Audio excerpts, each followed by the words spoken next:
घरवा में आइल बाड़ी नया मॉडल कनिया, आही दादा सबके पियवले बिया पनिया, आही दादा सबके पियवले बिया पनिया, आही दादा सबके चाय पानी मांगे ले बेडवे पखाना, कीप साइलेंट बोली के करे ले माना, चाय पानी मांगे ले बेडवे पखाना, कीप साइलेंट बोली के करे ले माना, घर में चलावे ले अपन चलनिया,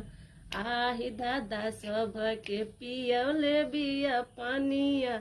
आही दादा सबके पियवले बिया पनिया। सास ननद डरवा से छोड़ देली घरवा,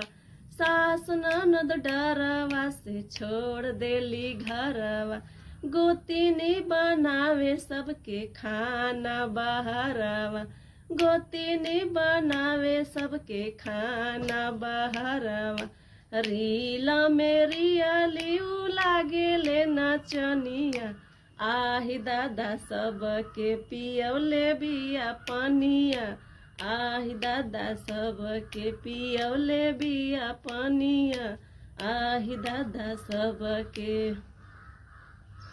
ससुर भसुर मर्द जब करेले माना, कहेले अबे बोला देब थाना, ससुर भसुर मर्द जब करेले माना,